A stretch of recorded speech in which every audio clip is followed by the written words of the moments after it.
Hi, you're listening to The Comedian's Tea Party with Si Deaves. Fair warning, this podcast may contain adult content. It may not. I don't know. I never really have a plan. So let's listen on and find out.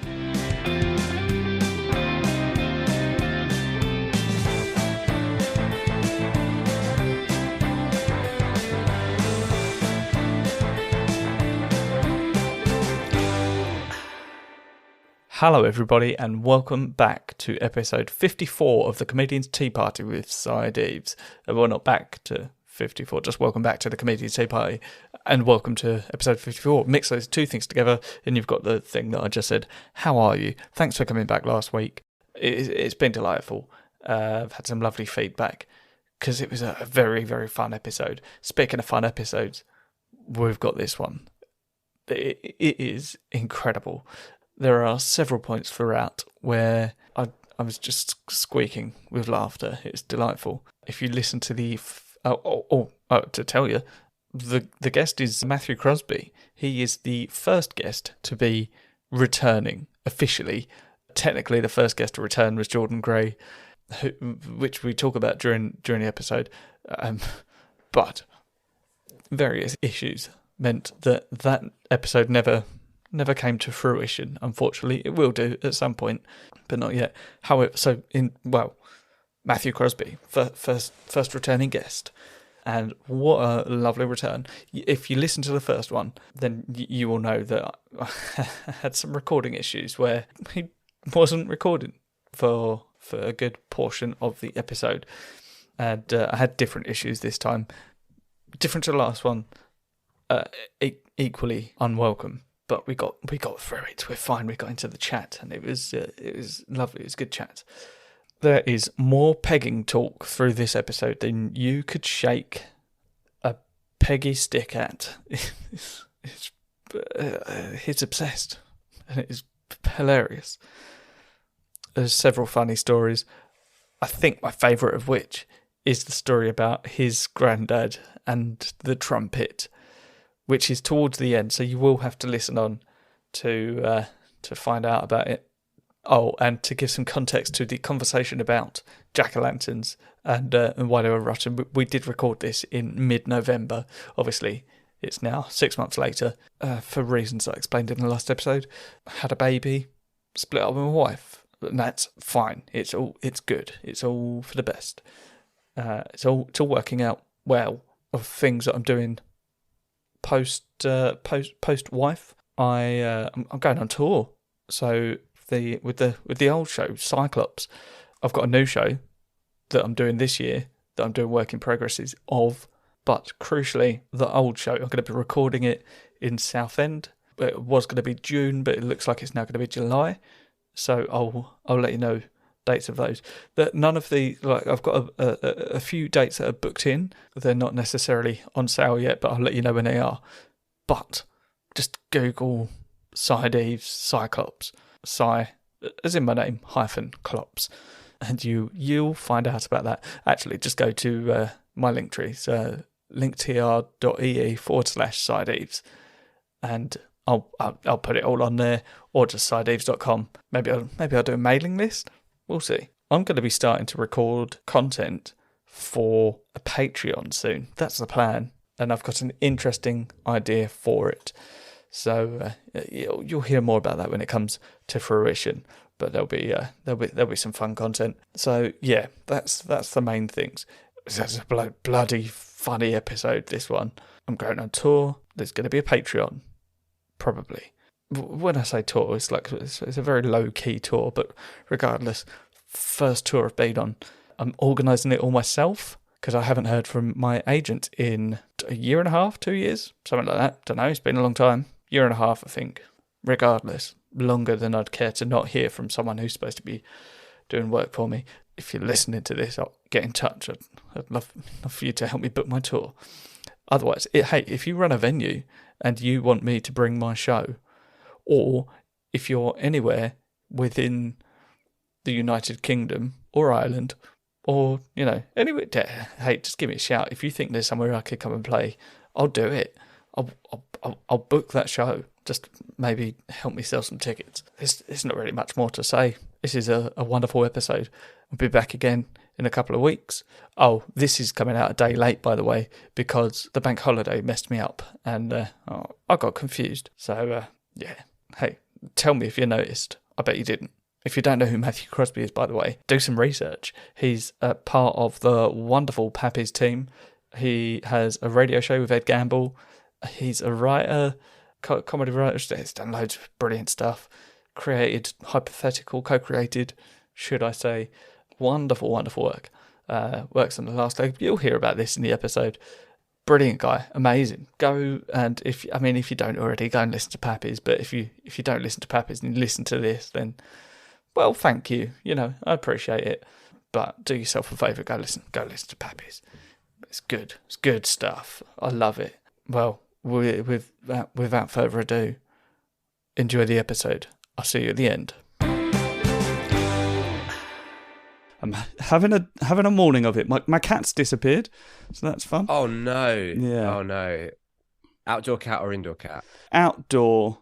Yeah. So not quite the concern as it could be. Well, we've been here over a year now, but she does sort of just disappear. Actually, she disappeared a few months ago and turned up, like not for long. But I was aware that she wasn't there when I went to bed, and couldn't sleep. So I was just wandering around looking for her, and I'd assumed that she wasn't coming back. So I started wandering the streets, and as I came back, it was about 3 a.m, I think.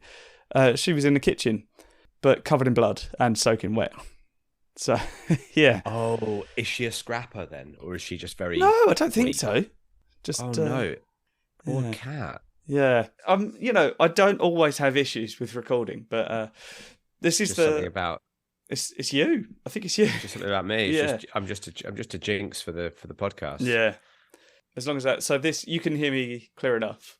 Yeah, I can hear you. I can hear you perfectly fine. Right. I think we're going to be fine. Yeah. Okay. Cool. How are you? I'm good, thanks very much. Yeah. I'm all right. I sympathise because my cat's an indoor cat, and so when we can't find her, it's a real worry. It's a real anxiety-making experience. Oh, isn't it? And she's also very when we first bought the house I'm in now, which was like a big deal. It was like, I think it's we had a kid. We wanted to have more kids. We knew this was the house we wanted to live in. We bought it in the middle of lockdown. As soon as they sort of eased lockdown enough for you to go back and look at houses, and the house market started up again, we kind of bought it immediately. We saw it the day before they brought lockdown in. We really liked it.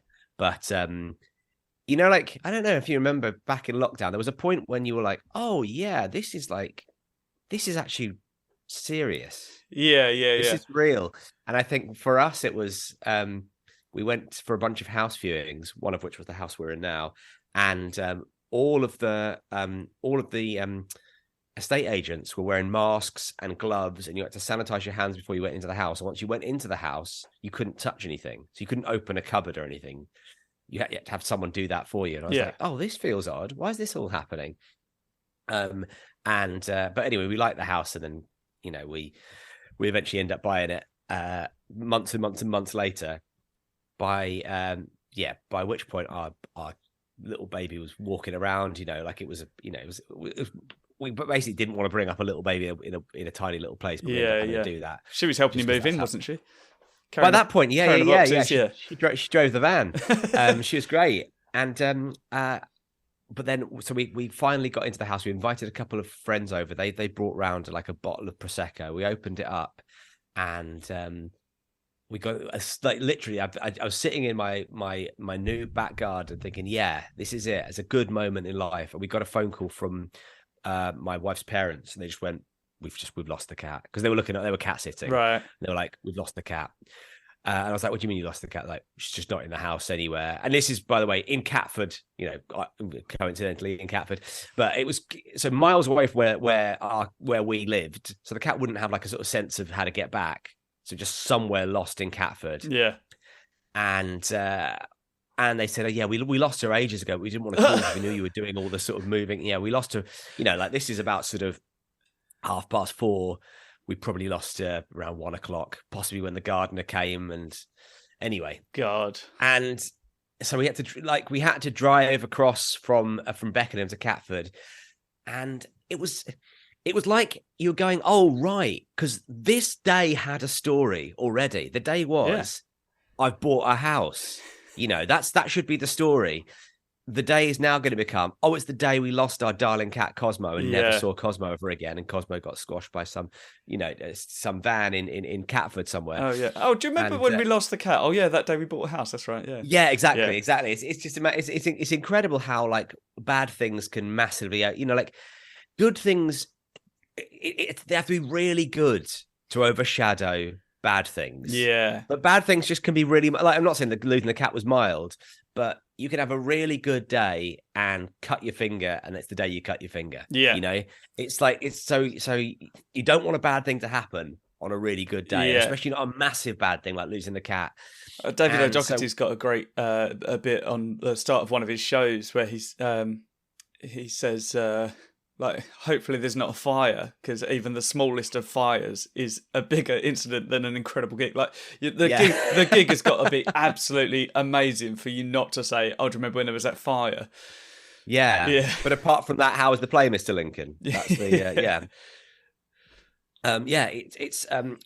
so we got to the house and we turned the house upside down. And also it was like, I could tell it was bad because I'd never seen my wife's dad look weak. I'd never seen him look anything other than, my wife's dad, who has kind of got his life sorted, is very together kind of person. I could see he was really like, and he was like, I just don't know. She could be miles away. I just know what's going on. Turn the house upside down. Absolutely couldn't find, we're like, well, that's it. Yeah. And then you're kind of going, well, when could it have been? And if she did go, where would she go? How far do we all have to travel across Catford, shaking little bowls of dry food to try and get her back. And then, and also I was thinking, what she's shy. She's not an adventurous. Like, she's an indoor cat. Yeah. She doesn't go outdoors. She shouldn't be like, right, finally, my chance to see Catford. I'll get to explore.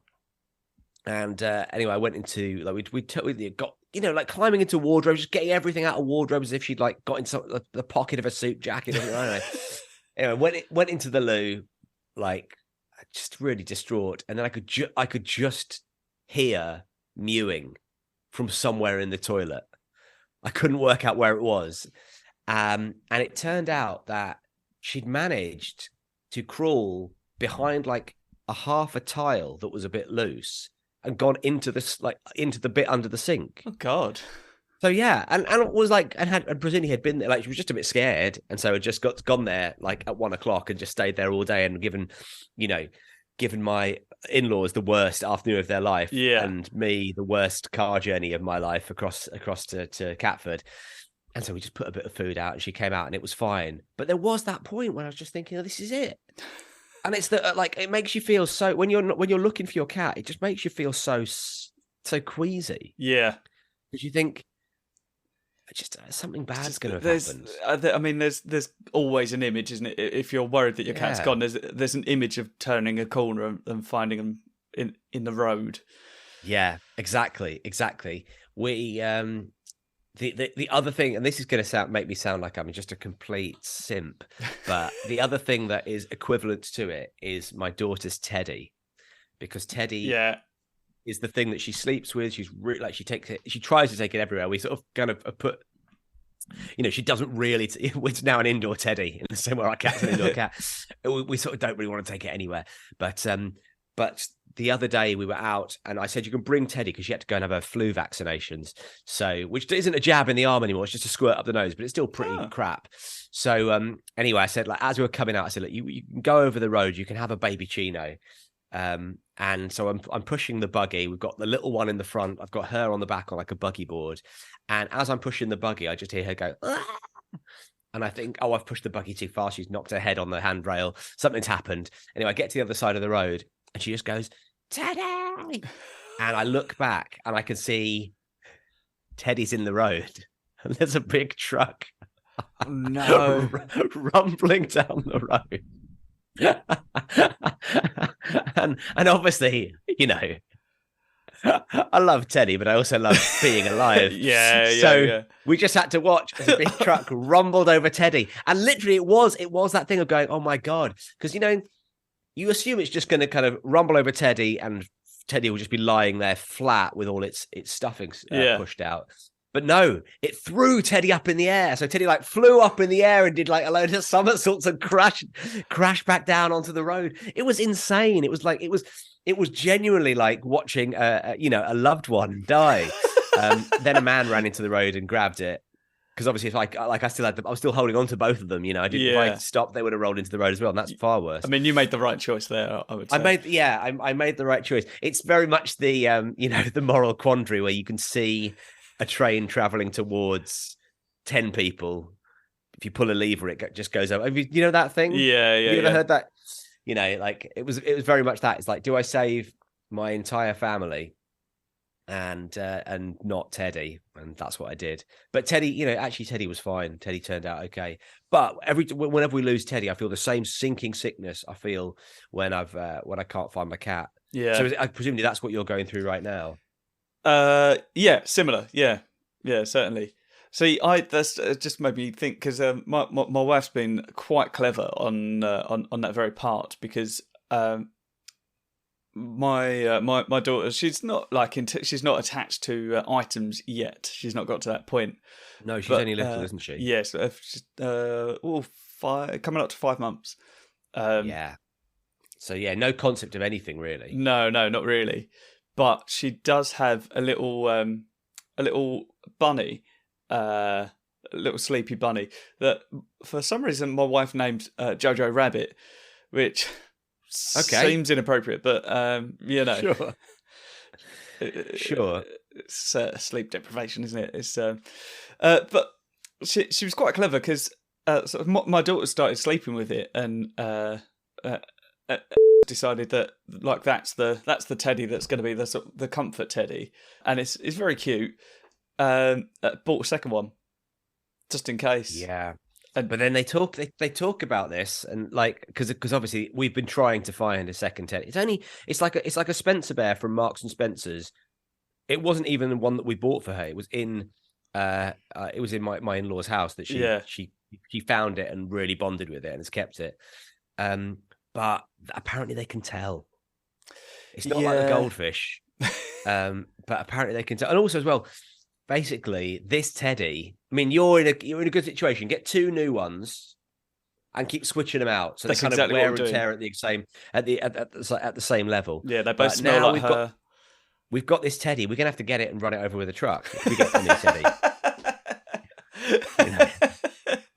I mean, I'm gonna have to be out there throwing a Teddy into the road every day just to get it worn down to the level it was before. You're gonna have to find that same man to rescue it as well, just in case he left his mark.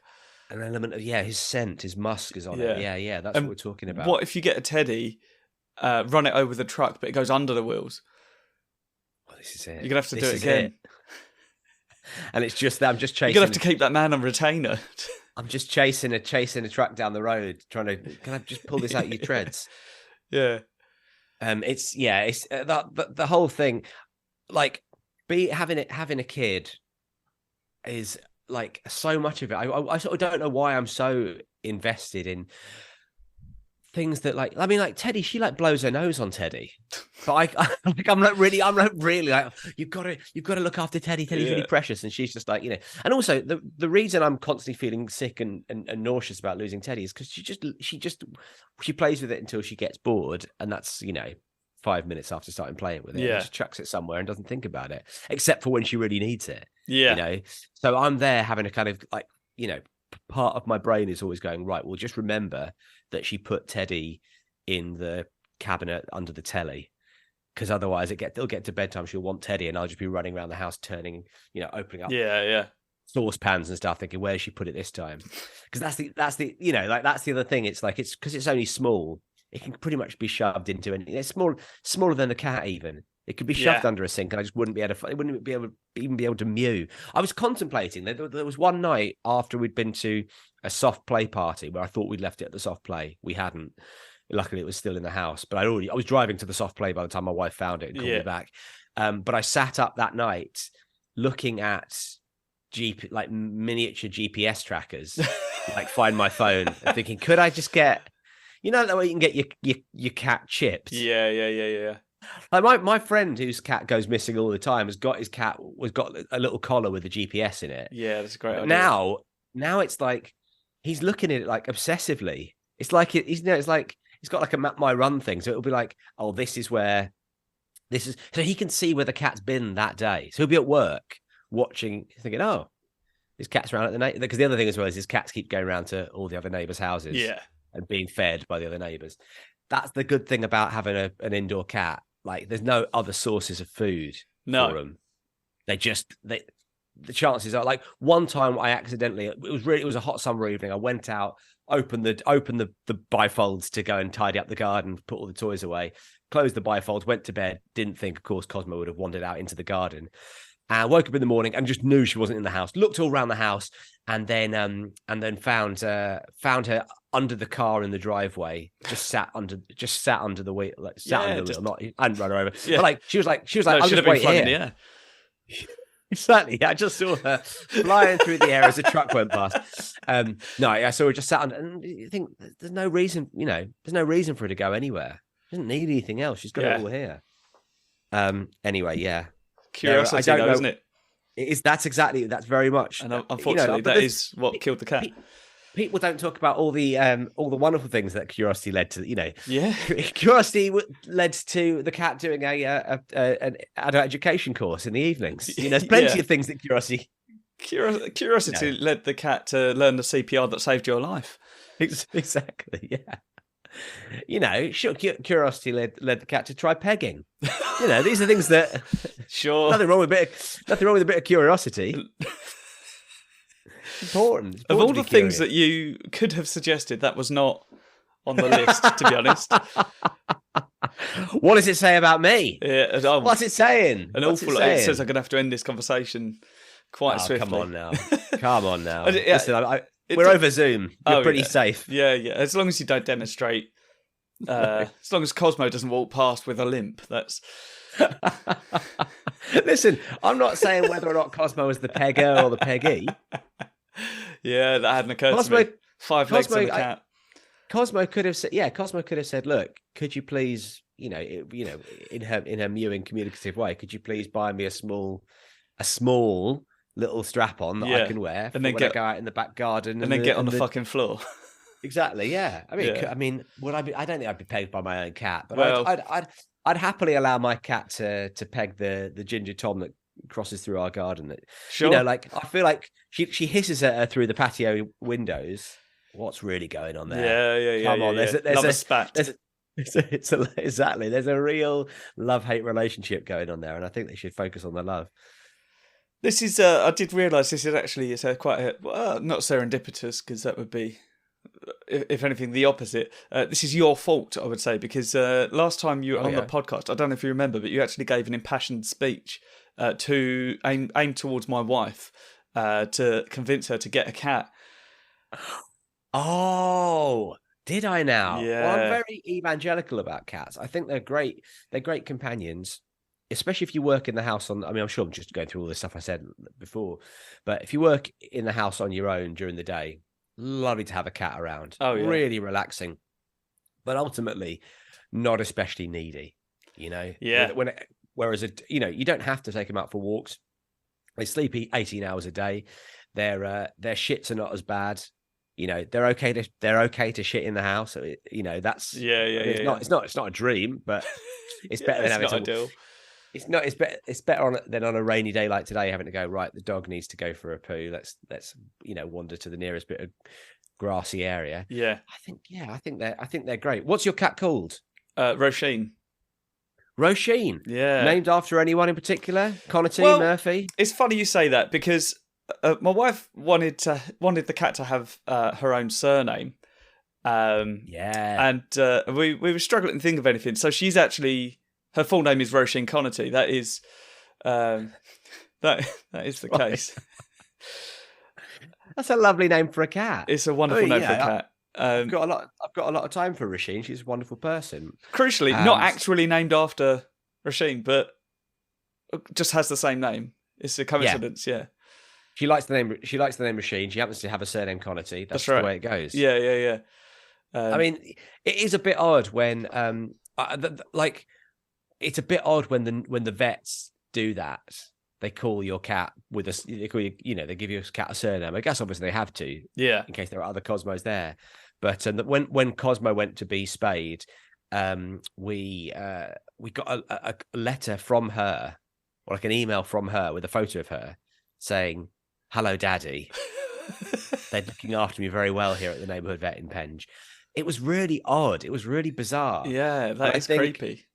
Yeah, but I mean, a lot of people get cats. Now, did the vet definitely write it, or is there a chance that that's one of the things Cosmo learned at an adult education class?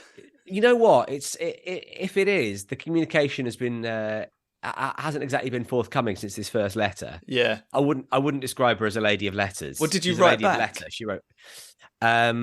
You know what? I think I may have written back to them. I don't think I sent a message back saying, "Oh, hello, darling. I miss you so much." There you go. You've upset her. Come back. Yeah, maybe it's my fault. If you wrote Cosmo a letter now, I think there's a good chance she'll reply in kind. Yeah. All right. That's what I'll do. I'll write a letter. I'll write it. I mean, I'll write it on a bit of paper because I feel like writing it on the computer. She's always trying. Actually, to be fair, she is always trying to come and sit on the computer when I'm working on the computer. She could just be looking to see if she's got any replies. Yeah. She's trying to log into her emails. Sorry, have you checked my inbox? What? I've checked the litter tray, but not the in tray. Yeah, there it is. Yeah, wonderful. Do they shout out Cosmo Crosby? Because that's quite a. Did you think about that when you named her? Well, it was my wife who named her, and we didn't know. We just thought Cosmo's a good name. It's a great name. Yeah, it's a name we liked. It's also slightly inspired by Cosmo Kramer from Seinfeld. Yeah, Kramer's first name's Cosmo, as they reveal later in the show. But it's that awkward thing of like, my wife wanted to get a cat. My wife found Cosmo. My wife gave birth to our children, and yet they've all got my name. I thought you meant Matthew. Yeah, they're all. I've got everybody. I call both my daughters Matthew. I mean, that's always. It seems like it's more an American thing, but the idea of somebody calling their kid their own name. Do you know any juniors? Yes, I do actually. Yeah, there was one that immediately sprang to mind. There's a friend of mine that I used to work with, who has got. What's the name from? I'm sure you'll know. I think maybe it's a Terry Pratchett novel. His name's Gage. Gage. Yeah. Like in like Gage, not like Walter Gage. No, as in how you judge an amount. Yeah. Gage, and he's Gage Junior. Yeah, I think it's Gage Junior. I'm pretty sure it must be Gage Junior rather than Gage the Second. That'd be insane. That would be the only reason I'd give a child the same name as me, so it could be the second. I think it goes Junior and then the third, doesn't it? Because I think with the second, I think of kings or popes. Yeah, I don't think of he's not Robert Downey the second. He's Robert Downey Jr. But it's louder Wainwright the third. I think. I mean, I don't know. There's something very odd about it. Yeah. I think the fact that Donald Trump has a junior, that sort of tells you all you need to know. Yeah, there's an arrogance. Yeah. There's a narcissism to calling your kid the same name, but equally there is a problem with the fact that the kids have my surname. Yeah, narcissism again. It is. Yeah. So like you think, why should it be me? Yeah, give them a new one. My friend, I've got a couple of friends I've got friends gone double barreled. Yeah. And the thing about double barreled is I like it, sure, but what then happens when your kids get married, if they get married? Yeah, especially if they're getting married from I think if two double barreled people get married, Are they quadruple barreled? And then what happens when their kids? Because this is this is the precedent we set. If I want my kids to be Crosby Lewis or Lewis Crosby, then we're setting a precedent that lots of people are going to be taking up, and eventually down the line, you're just not going to be able to find a business card big enough to fit the number of names that people are going to have. I would suggest, just going by sort of the history and for want of a better example, the royal family, for instance. Yeah. If there are two families of double-barreled names that are getting together, I would say chances are they're probably related enough that they've got the same surnames. The same double barrels. Yeah. Yeah. So it's all right. Yeah, I hadn't thought of that. My friends went for portmanteau. Yeah. Brand new surname portmanteau. Yeah. That's quite a popular thing at the minute. Yeah. But I don't know if it works. I don't know if it works that well for it'll be Crewis. Yeah. Matthew Crewis. Oh, that's assuming your half would go first. Sure. Or it could be Luby. But that suggests well, Luby is Cosmo's pegging nickname.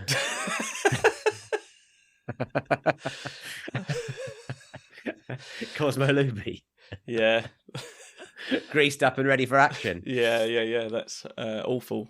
It's absolutely horrendous. It's bad. So I think Crosby Lewis will keep it with that. Yeah, that's fair.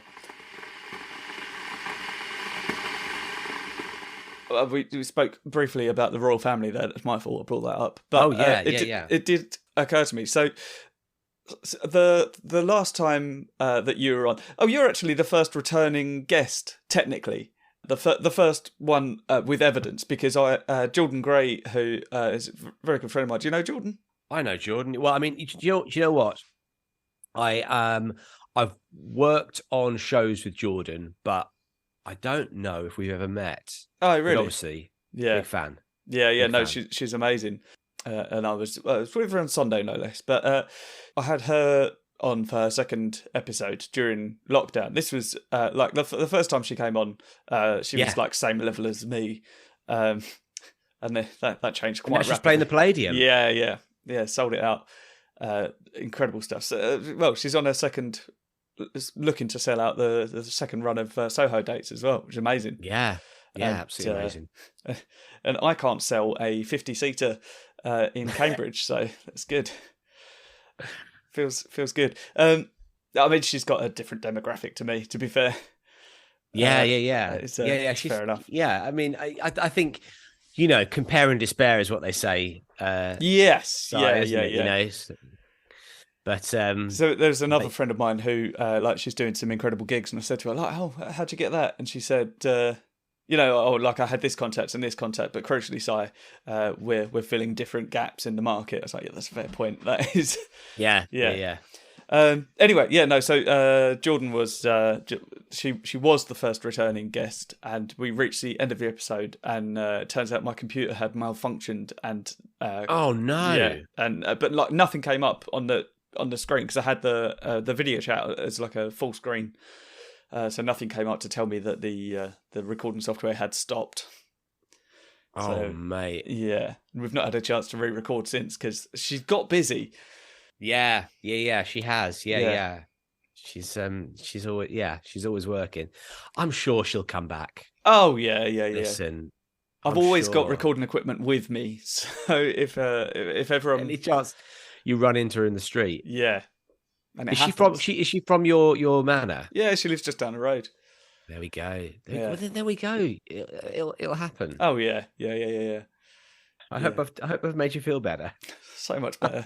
What's my point? Oh, yeah. Oh, right. I don't know. I have a really bizarre thing where I end up on podcasts where the host will talk about the other guests they will want to get on. I'm constantly going on podcasts where someone will go, "You're on the last leg," and I go, "Yeah, I'd love to get that Adam Hills on." And I go, "Yeah, okay, well, send him an email, see what happens. Good luck with that." DM him.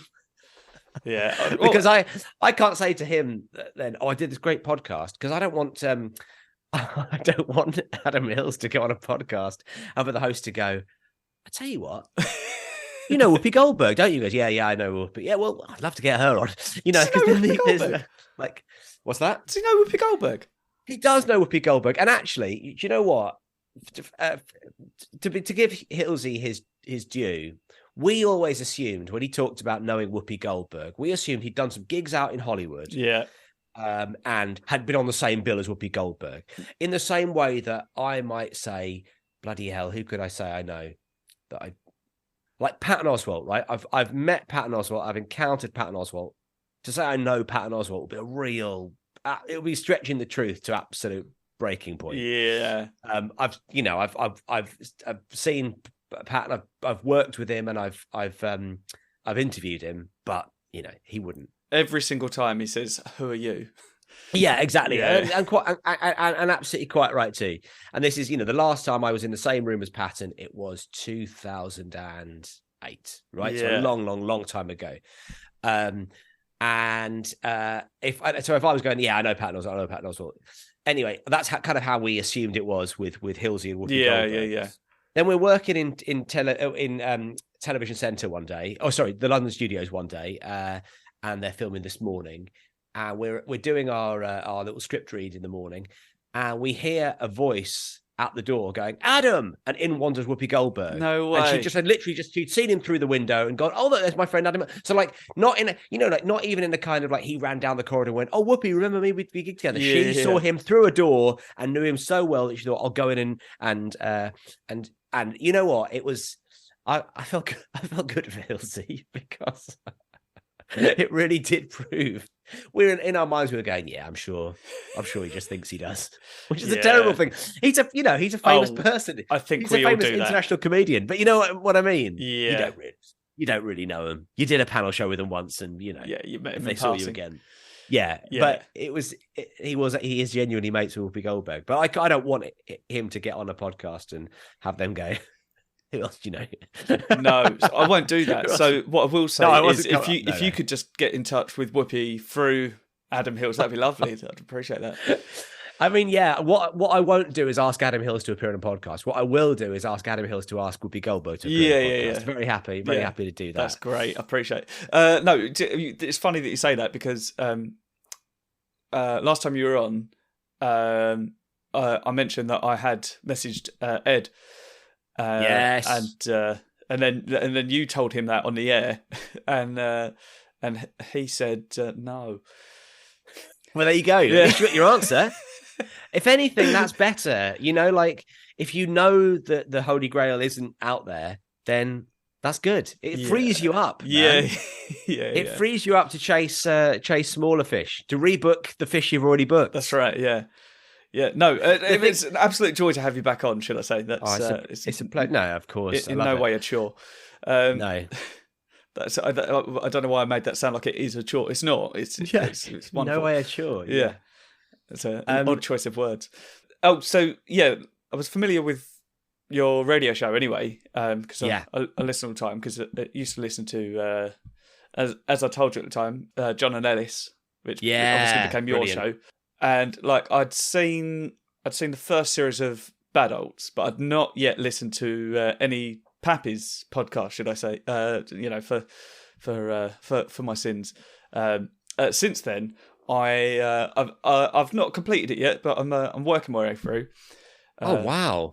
Good for you. Thanks, man. Yeah. No worries. No worries. It's an absolute joy. But it's in no way a chore. No, absolutely. So, do you know, it is probably it's the only podcast that no matter what mood I'm in, because sometimes, I always listen to podcasts when I'm driving to gigs, and I listen to a lot of different podcasts. So, that's why I've not got through to the end yet, but I listen to loads, concurrently, and but if I'm sort of driving, I can't decide what to listen to. Pappy's just every time. It's oh, that's so kind. There's nothing worse though when you start a podcast and you're driving and you're like, this is not working for me. I'm not especially if it's sometimes I think I've got a long car journey. I'll listen to like a brand new, like not necessarily a true crime podcast, but a sort of a documentary storytelling podcast. Yeah. 6 episodes long. I'll queue them all up, and either it's boring, or more likely, I just can't focus on who all the characters are. Yeah. I find the first episode. I basically have to listen to the first episode of every true crime podcast 5 times. Yeah, because I can't hold in my head. You have to start making like like flow charts. Yeah, I do. I do. I end up like that Charlie Day meme. Yeah. I have to, and I have to lean really heavily on if they say, like, there'll be some podcasts where they'll say he looks a bit like this person, or they'll do it. I often think this as well. Like I don't know if you listen to any of the kind of Dateline podcasts, the Keith Morrison podcasts. No, they're quite schlocky actually. They're like they're there's this guy he's got this incredible voice, and could it be murder? It's like that kind of thing. He's got that kind of voice, and every time you meet a new character, he gives a description of them in not necessarily the most flattering way. Right. He'll describe them, like he'll sort of describe them as, looking older than their years or whatever, or, with grey thinning hair or whatever, like this sort of thing. And you go, come on. Their brother's already been murdered. Do you have to say they look wrinkly and old as well? Just list some of the nice things. Just list some of they must have some inner beauty, surely. Make it a compliment sandwich. That's exactly, yeah. So you have to lean really heavily on the descriptions that they give, or go like, right, I'm just going to picture this person for this, but yeah, then you're driving along thinking, I'm not getting into this. And then it's like, well, when can I'm on the motorway now. When can I change the pot? Do I pull over into a service station and end up being late just so I can scroll through my phone and think, what's a better thing to listen to? But thank you very much for listening to our podcast. Oh yeah, no worries. Yeah, it's very, very, very kind of you. Very kind of you indeed. Yeah. Oh, that's the reason I brought it up. I mentioned the royal family. We come back, and there was, I think it was the day after the Queen died. I was listening to an episode of Pappy's, and I'm pretty sure it was Parry said something about having sex with the Queen. And sure. I can tell you now, that's not how she died. No, but I did just out loud to myself say, "Oh, that's poor taste," and then thought, "No, well, it's a different time, wasn't it? So it's fine." Yeah, back when she was alive, it was absolutely fair game to say you wanted to have sex with the Queen. I mean, obviously, that's what a difference a day makes. Yeah, as the old saying goes. But I think what did happen though was that on our Patreon, we did an episode where we ended up talking about Bruce Forsyth. Somebody sent us in an email to say that they'd called their pub on the week that Bruce Forsyth died. They'd called their pub quiz team "Nice to see you dead." Right? On the week that Bruce Forsyth had died, and apparently, really upset everyone in the pub. And Tom leapt to our friend's defense, the emailer's defense, to say, "Look, if they've had a good life, if they've had a long life, you're allowed, if somebody, like, the amount of time before you can start making jokes about their death is entirely dependent on how long their life is. If they live to be in their 90s, you can start making jokes straight away. That's totally fine. Obviously, if they die in their 50s, then you maybe a little bit more of a sort of period of solemn contemplation. But we put this episode out on the day the Queen died without realizing the Queen was going to die that day. Obviously, she died in the afternoon. Didn't she? So the episode went out, but to people who weren't quite, like, he didn't see when it had gone out and compared to it. It seemed like we've gone like, oh, here's an episode just saying you can make fun of. But I also think totally fair. People went so far into the world of, like, this is the most. There was someone on the news saying it's the most important historical event of all time, and you go, come on now, come on. No, it's sure it's important, but is it more important than? I think it's the least important thing she did. Yeah. I'd say dying was the least important thing she did. Really, yeah. Like, it's sort of like, it's significant for coins and stamps and Charles. Yeah. But it's not inconsequential, but it's there are other things that she'd done in her lifetime that are probably the things to talk about. I think it would have been important if it had brought about the end of the monarchy, which I sort of like. I mean, it could still happen. Oh, sure. It definitely could still happen, but it did feel a little bit like we were going to go, well, we've had our fun, right? We've had our fun with the monarchy. Let's move on. It's not what it used to be. It's not what it was in 1952. Let's just go. Let's move on and try. Like, Charles isn't going to war on horseback, is he? So. No, exactly. Just like the Queen did. Like the Queen did, yeah. But yeah.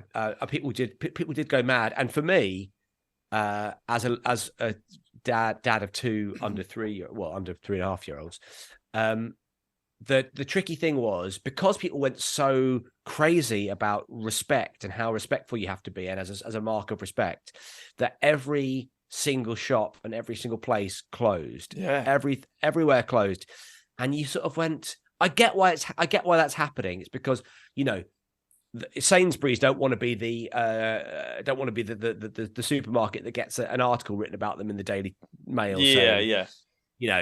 Where's their patriotism? Where's their respect? How come they're open on this day? But like, it meant a bank holiday, so the nurseries were closed, where we couldn't do anything. Yeah. We were just stuck in the house. We just couldn't, we couldn't do anything. Luckily, I think iPlayer was certainly still working, so we could use iPlayer. Disney Plus didn't close down as a mark of respect, but like children's zoos were closing, and you're like, how can that be? Is it disrespectful to go to a children's zoo on the day of the Queen's funeral? Yeah.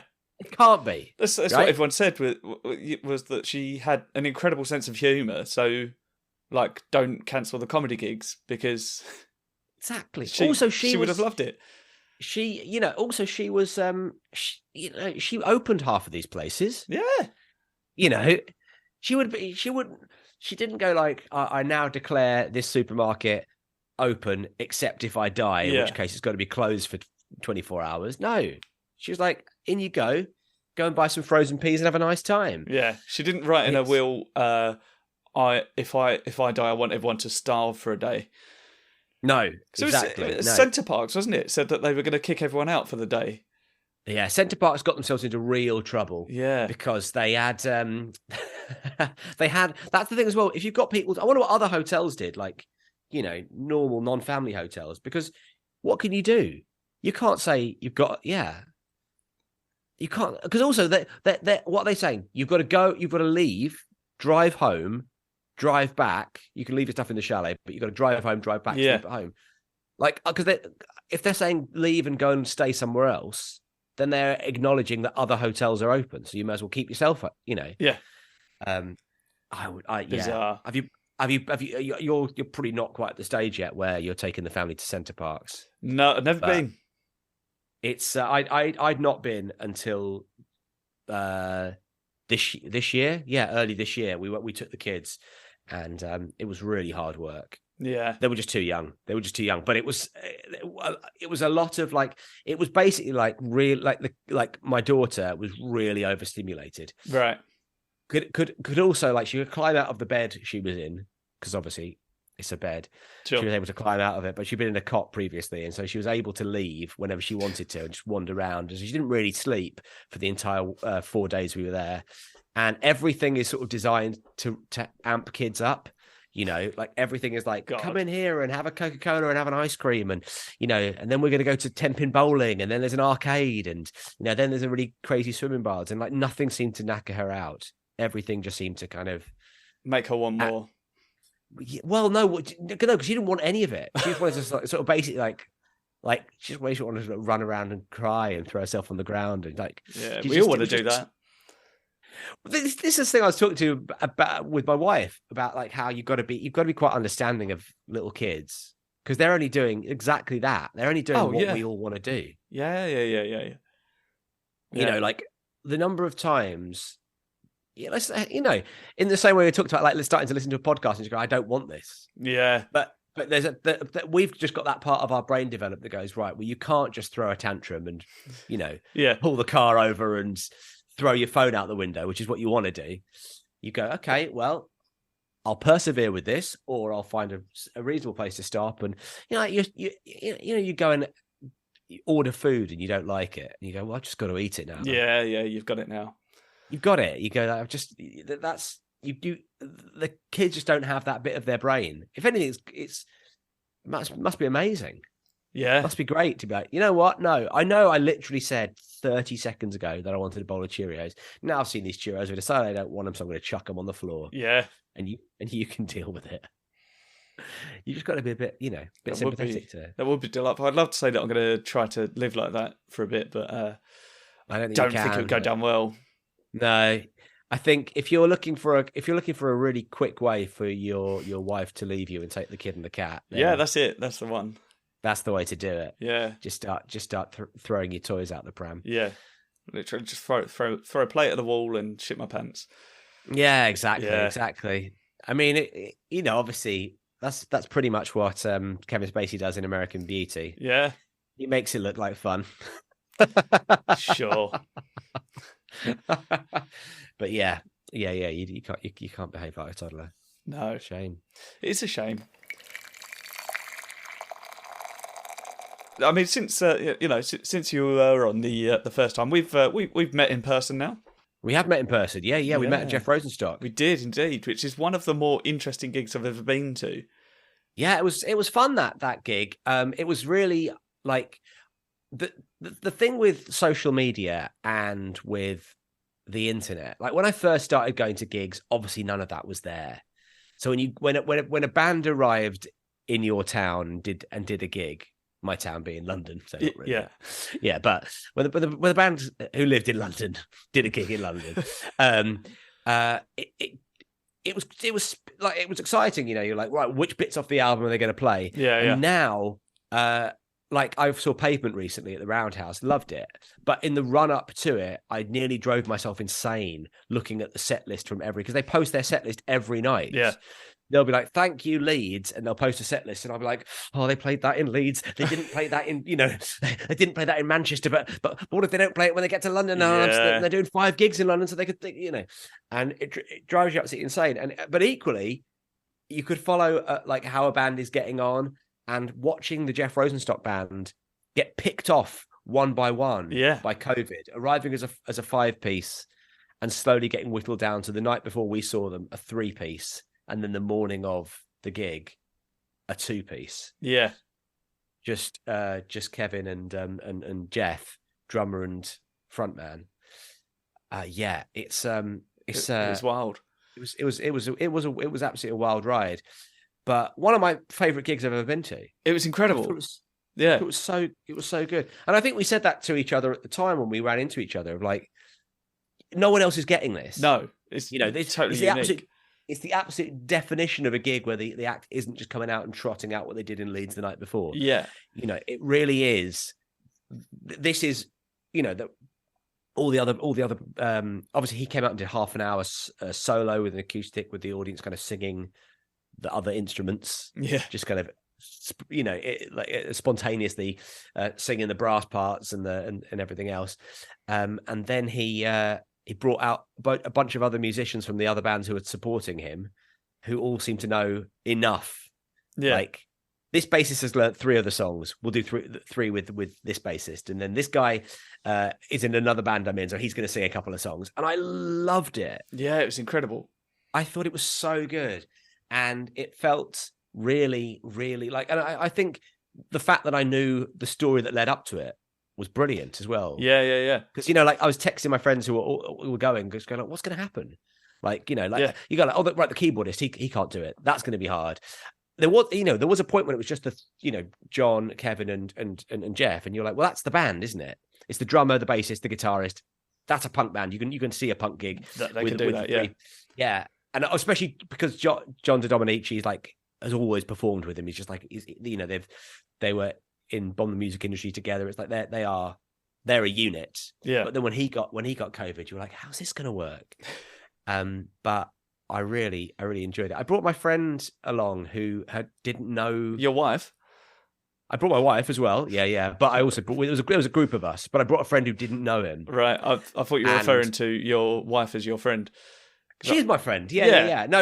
I would say actually she brought herself along. We went together. Yeah. But I dragged along somebody. Yeah. I dragged along somebody who didn't know Jeff Rosenstock at all. And after the sort of first sort of 20 minutes of him playing, I said, "What do you think?" He went, "Yeah, I like him. He sounds a bit like Olaf the Snowman from Frozen." And I was like, "Oh yeah, he does a bit. I never realised." There is something of the Josh Gad to him, but yeah, I think it's. I mean, I sort of wonder if that is the best gig to bring someone who doesn't know him at all. But it was pretty. I thought it was pretty exciting. It was pretty thrilling. Yeah. It was incredible. It's just, I think everyone, like they always say at comedy gigs, that everyone wants to see, like the reason people like audience interaction is that they like to know that they're getting something that everyone else isn't. And yes, that is 100% what happened there. There's no chance that anyone else saw that gig in that way.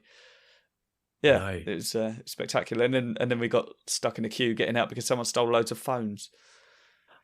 That's right. I'd forgotten about that detail. What an awful thing to happen at a gig like that. Yeah. In fact, that's the first time I saw Jeff Rosenstock was down the road. It was also in Camden, down the road at the Underworld. And there was a guy in the front row who kept, like, because the stage is so close, the audience is so close to the stage, he kept grabbing the microphone stand and like waggling it around so Jeff couldn't quite sing into the microphone. And you go, what's wrong with people? Yeah. Showing up to I mean, I appreciate that the thief probably didn't go, "I'll go and pick the pockets of loads of Jeff Rosenstock fans." He was like, you know, they were just someone who went to a variety of gigs and realized that, you know, it was worth paying 20 quid to get in because they could make whatever it is and selling the knockoff phones. Yeah. But you'd go like, it's really depressing that you think, if you're in a room full of people who are all kind of basically facing in the same direction, you know, that it's like, you know what? It's like that thing we were saying at the top of the chat. The one bad thing is enough. You know? Yeah. If you went to that Jeff Rosenstock gig, if at the end of that I'd have had my phone nicked, I would have been like, "Oh yeah, that was that fucking gig where I got my phone nicked." You know, it's too easy to it's, you know, a good time is too easy to ruin. Yeah. Speaking of going back to the top of the chat, I've literally just had a message telling me that Roisin Connaughty has come home. Oh, Roisin Connaughty's come home. Fantastic. That's great. Not covered in blood? I don't know. I don't think so. I feel like my wife would have mentioned that. Would be included. Yeah. Oh, great. So just having a night on the tiles then? Yeah. Just having a lovely time. Yeah, she's been out. Yeah. Well, she's obviously been out since she wakes us up for breakfast at about anywhere between 5 and 6:30 generally. Yeah. And she did do that, so she's been out for quite a long time. That's a ball ache. Yeah. When you've got a kid, you know, like that's annoying when you think like that time between 5 and 6:30, at which point your kid could wake up. Yeah. You know. But like this morning, both kids woke up at 6:40, and that to me is a tremendous win. It was great. Yeah, it's so mad how quickly the goalposts move, and you go, "Yep, 6:40, I'll take that." Like we've got a when we record the Pappy's podcast over Zoom, we often have to start in the morning before we get cracking on with our proper jobs, and so we'll start at like 9. And our producer will be like, "Oh my God, 9." And I go, yeah, I remember that. I remember being 30 and thinking 9 was an insane time to start work.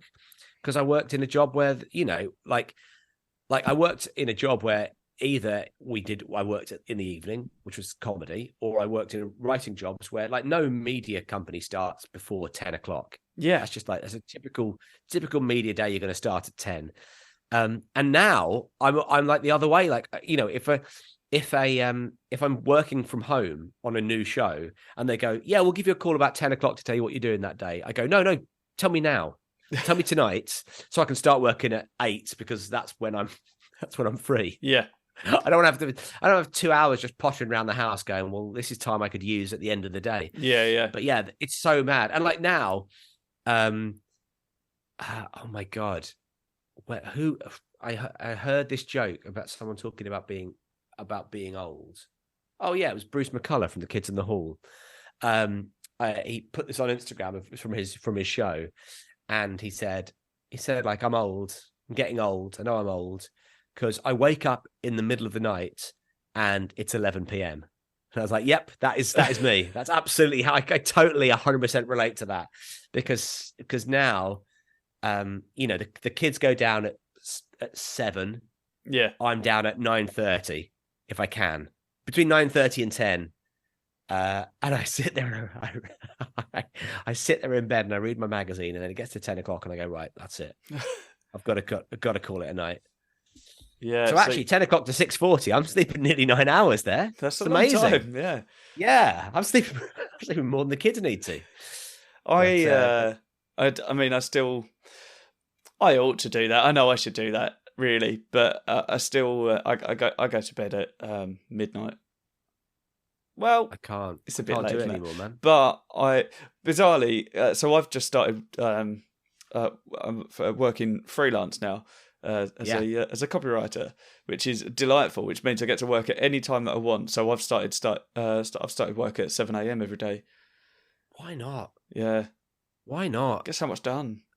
Yeah. And that would never have been my suggestion. I've got best part of the day. If I don't credit that to my wife, then she will call me out on that quite publicly, I think. But yeah, I mean, that would never have been my suggestion. I'd have said, yeah, maybe I'll get up at like 9:30 and then start around then. But no, yeah, set my alarm for 6:45. There were days before I had kids. There were days when I could basically, I could do 2 days worth of work. I didn't do it very often, but if 2 jobs came in at the same time and said we need you to work on Wednesday, I could say yes to both of them and start one at 7, 6:30, 7, and then finish the other one at midnight. Yeah, and it was like great. I've done 2 days work here. It's good. I don't have to worry about the rest of the week. If something comes in, it comes in. If it doesn't, it doesn't. It's great. But yeah, I do. I've got my thing now is that basically because I've got the nursery run. It's kind of this is like 9 o'clock's about the earliest I can start. But still, I don't want to be kicking my heels for an hour. Yeah. While the rest of media land, tries to shake off their cocaine hangover. Yeah. Whereas you're just up in the morning taking cocaine. Then that's the best time. Oh, the best part of the day. Yeah, absolutely. It's cocaine o'clock. It must be cocaine o'clock. Yeah. Honestly, it makes those. To be fair, actually, I am throwing as many tantrums as my kids. That's the only thing. Yeah, I've become that person. That'll do it to you. Let's ask you some questions. Yeah, ask me some questions. We always do that. Oh, I can't remember what I was going to say about it, but all I remember is from the first time you were on. I've written something down, and I can't remember what that's in reference to. I'll tell you what. It's a weird question. Read it out and let's see what we get. It's specifically for you. I've saved it as a note on my phone under the title "Questions for Crosby." Okay. And it's just the one. And so it's question for Crosby. Yeah, rather questions for Crosby. Well, actually, there are 2, but it does say question. And I assume this is something to do with. I'll tell you why I wrote it down and thought about it at the time is because I thought we were recording last week, and this would have made more sense to me. But obviously, I ended up getting new carpet and flooring, which is lovely. It's fine, but it's somewhat pandemonium in the house still. But I assume there was something that happened on a Pappy's podcast where you were talking about licking gravy off a dog. Yeah, it does ring a bell. It does ring a bell. Why are we talking about licking gravy off a dog? I don't know. But it. And wait, was that not? Did I not talk about this on the Radio X podcast on Sunday? You may have. Alex Horn got a Yeah. He got didn't he get a dog hair in his spleen or something? Like a dog hair a dog hair went in his mouth, and it ended up sticking in his spleen. He had to have it like surgery to have it plucked out of his spleen before his spleen. It might have had to have his spleen out or something like that. That's horrendous. But yeah, maybe that's. Although that doesn't bring the gravy into it. No, there was something. What was the question, or was the question just licking gravy off a dog? Well, for some reason, I've written down: would you lick gravy off a dog? Because I think there was something about I feel like there was chat about gravy and licking it off of various things, and I think I just conflated those two things. And right, let's think about it. I had gravy last night. I had bangers and mash, so I had some gravy last night. Would I lick it off a dog? I don't think. Well, I certainly wouldn't lick it off a dog I didn't know. Yeah, sure. Would I lick? You know what? I don't think I would lick anything off my cat, and my cat is the closest animal to me. Not just in terms of geography, emotionally as well. Sure. Yeah, I don't think I'd lick anything off my cat because you know, like, I would lick something off my kids, and have done. Sure. Right. Oh, we've all done that. We've all licked things off your kids, Matthew. Yeah, absolutely. Yeah. They're. There are a lot of posh gastropubs now that serve, like you get food like food served on a wooden pallet. Yeah, a bit slate. Often just served off my kids. Yeah. But yeah, I that becomes a thing that that's like Starbucks, isn't it? When you take your own cup in, you get a discount. Yeah. Take your own kids, fill her up with coffee. I'm sure there'll be no negative repercussions for that. I don't like I've got no problem. I've got no problem with licking stuff off my kids. Yeah, because you just have to. It becomes a situation. Like I remember the first time it happened when we took Cleo to a restaurant, like a little cafe, and we were complete novices. We didn't realize how you're supposed to do it. Sure. But basically, I had her on my lap while I tried to eat my food, just a real rookie mistake. And it was like a veggie breakfast, and you just like yammed her hand into the avocado, of course, and basically managed to bring an entire mashed avocado back, all coated on her hand. Yeah, but it was just such a tiny hand, like Indiana Jones and the heart. Yeah, absolutely. Yeah. Except that if the heart had been mashed up and stuck on some sour bread. Yeah, it's the vegan version, isn't it? Yeah, exactly. And I remember thinking, right, I can either try and pick her up and get her to the counter to get some napkins to get her cleaned up, or her entire hand at this stage fits in my mouth. I'll just do that. Yeah. And also, it's still my breakfast. Crucially, it's my breakfast. So I popped her entire hand in my mouth and gone, done. Yeah. Polished. Lovely. Oh, yeah. And I don't like to do it, but there are times as well where you go, like, I peeled some porridge off the top of my kid's head this morning, my youngest kid, and you go like, where's this porridge going to go? I can either try and then, I'm carrying the kid, there's porridge on her, I've got to get her up the stairs. I can either walk back into the kitchen for the bin, or I can just eat the porridge. The porridge is going in, right? Yeah. You've just got to do it, because or carry her up the stairs with one hand and then wait till I get to the loo and like wipe it on some loo roll and flush it. But then you go like, that's wasted porridge. Exactly.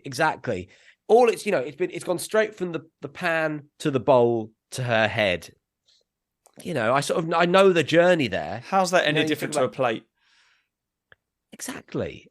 If anything, a baby's head is probably cleaner than a lot of plates you'd get in like a Wimpy or whatever. Sure, right. I thought you were going to say at home. Oh no! But like a plate in a restaurant has been touched by somebody else's hand, at least one other person's hand. Yeah. Probably two other people's hands. I think that's sometimes about cutlery. When you think about been in people's mouths, been in people. Yeah, exactly. You think, I'm using this spoon. I'm very happy putting this spoon inside my gob, but this is what am I? The 700th person since this spoon was made, the 1,000th person, the 15,000th person to put this spoon in my mouth, and swirl it around. And I'd never thought about that until now, and I think my time in restaurants may be done. That's it. It's over. But I think I was only. I was a bit like that when I first, like not when I first started going to restaurants, but like when I was younger, I used to be a bit more weirded out by stuff, dirt being on things. Yeah, yeah. But actually, the more you think about it, the more you go, well, there's stuff like, it's a bit like when they were like, do you ever go to a McDonald's and they've got those screens you've got to order from now? Yeah. And sometimes you'll get somebody there stood by the screen with a spray wiping the screen down, but often you won't. It'll just be covered in greasy fingers. Yeah. And that used to really bother me, but even pre-COVID, I sort of went, it doesn't really matter. Yeah. I mean, it sort of COVID proves it sort of does, but it sort of doesn't really matter that when they would go, we went to this restaurant and there was like poo in the ice, you go, yeah, but were people dying? It's just a bit of poo. Just a bit of poo. We've all eaten bits of poo. Exactly. There's just bits of, like, if you're going to live in a city, if you're going to travel, we've all eaten bits of poo. That's what happens when you eat food off of your kids.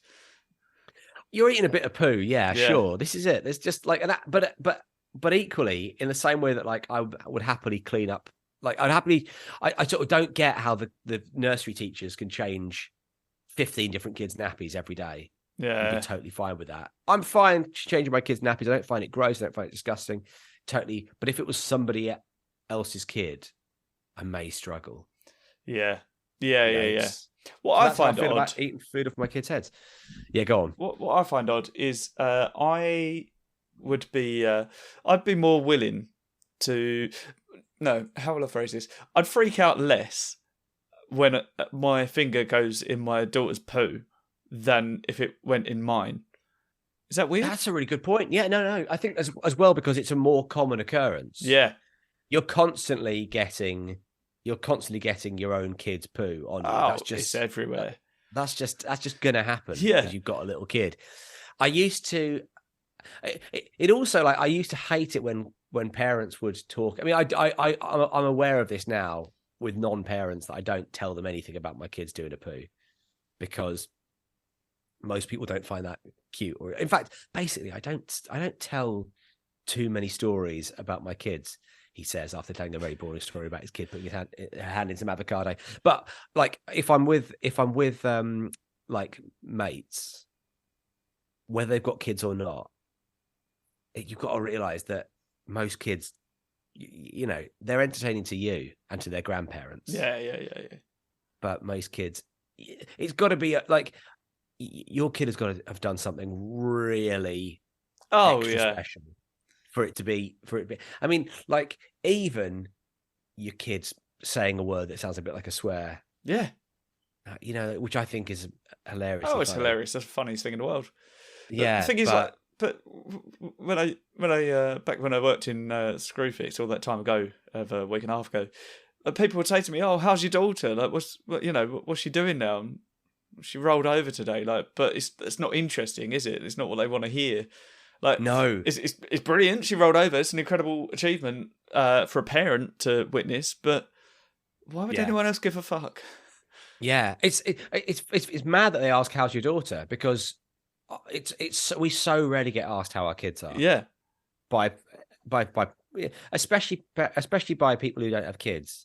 They never think. I mean, I always, if I ever with somebody who's got kids, I'll always ask about the kids. Yeah, and the answer is always yeah, fine. But or it'll be something exciting like, oh, they're in A&E last night. Yeah. How are your kids, by the way? My kid, oh yeah, yeah, they're fine. Thanks. Yeah, they're at nursery. They're okay. Yeah. They're okay.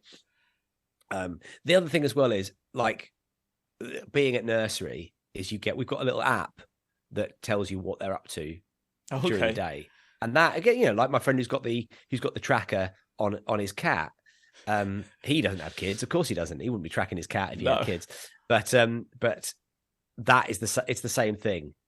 I will literally, my wife and I yesterday, we were both working from home. We went out to a cafe for lunch and we sat down with the app open and went, oh, she's eaten half her lentil casserole. That's good, isn't it? Like, literally poured over what our two kids were doing at nursery. Boring, absolutely boring. That is incredible. It's like checking the schedule of Glastonbury, but but far less interesting. Yeah. Actually, I mean, I believe someone eating a lentil casserole is happening at this year's class. Oh, there's very much happening. Yeah, guaranteed. Yeah. You don't have to worry about the scheduling for that. You can pretty much look anywhere and there'll be someone eating a lentil casserole. Yeah. Don't you worry about like, that. Bob Geldof clicking his fingers. Like every time I click my fingers, someone's eating a lentil casserole. Exactly. Yeah. So anyway, you know what? Good. So anyway, good question. Basically, yeah. Crucially, no, you wouldn't lick gravy off a dog. Yeah, it led us somewhere though. Yeah, it really did. Because what I thought of when that came up, also, and I don't know entirely why it came up, was I was playing Cards Against Humanity with my wife and my friend once at my friend's house, and my wife was acting out. Was it knocking a sweet out of a child's hand, something like that? Sure. She was acting it out quite viscerally and launched a tub of Frank's Red Hot sauce over my friend's dog. Oh no! Oh my god! Yeah, no, absolutely fine. It was fine. But also, like, surely the dog's immediate instinct is to turn around and start licking at the hot sauce. Yeah, it didn't though, thankfully, which would have been a bigger issue. Yeah. Because then you've got a dog just like because then you've got a dog going berserk and Jackson Pollocking your exactly your walls with hot sauce and then probably other things. Yeah. But oh my god, yeah. We've not special. like we've not done anything. That's it's the big fear, isn't it? With kids is that they're gonna reach like the worst that happened was that my daughter opened a bag of Ready Brek. We've got back into Ready Brek, which is a real sort of 80s, 90s cereal, but my daughter loves it.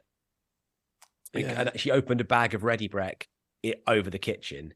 And Ready Brek, unlike normal porridge, is really, it's like a dust. It's like a fine dust. Oh, yeah. And it was just opening a big bag of dust over the kitchen. And like, that's a big part of being a parent is just going, right, well, that's something for later. Yeah, that's not an immediate job, yeah. Yeah, that is, it's big and it's bad. And if there was anything, like if there were other people in the house, that would have to be an immediate situation. But now it's just, I'll get you out the house. I'll get you to nursery. I'll come back and I'll deal with the chaos. Yeah. And just hope the cat doesn't go in it. Yeah. Yeah. In either sense of the term. Yeah.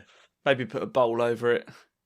Sweep it. Oh no, this was like half a kitchen. Right. It was like, you know what? If I've been trying to kind of create a sort of Santa's grotto effect, it would have looked pretty decent. It wasn't like she just because it hits the ground and like mushrooms up. Like it's like it catches the air. Yeah. It was quite something to see. Wave. It was like cascading like sand dunes across the kitchen and covering every surface.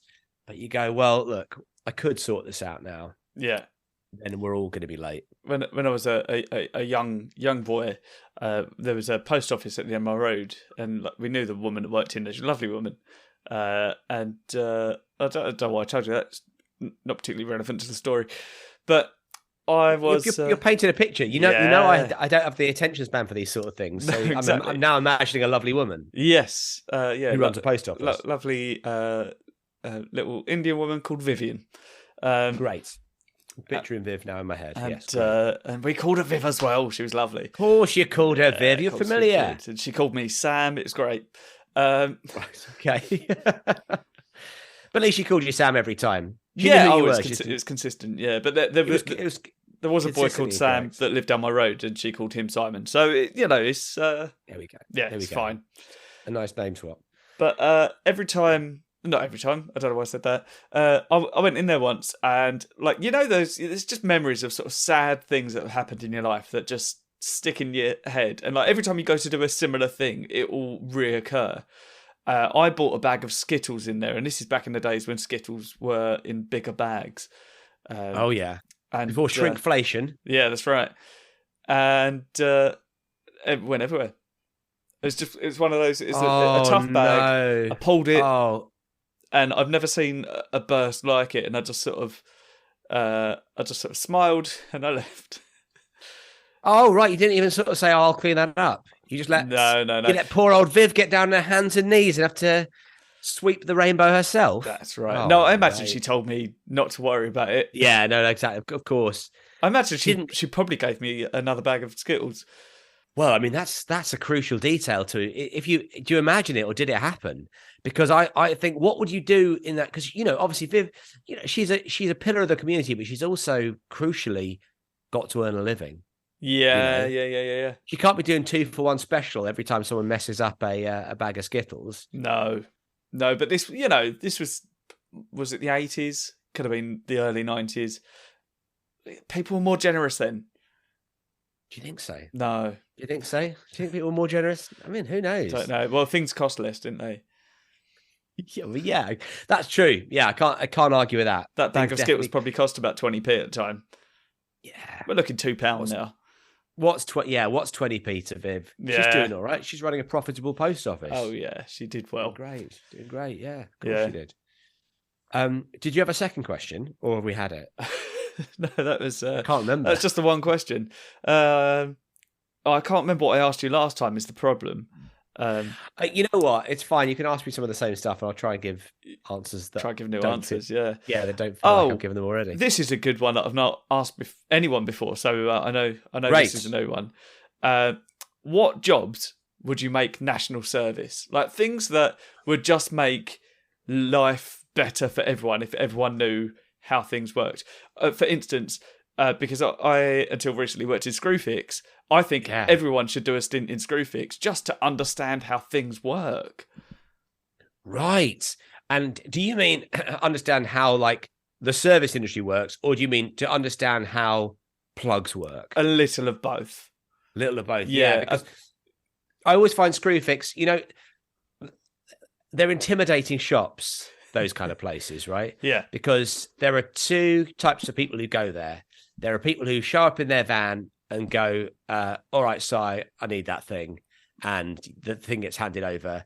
And then there's people who show up in their Corsa twice a year, maybe 3 times a year, and goes, right, here's the situation I'm in now. I'm at home. There's a hole in the wall.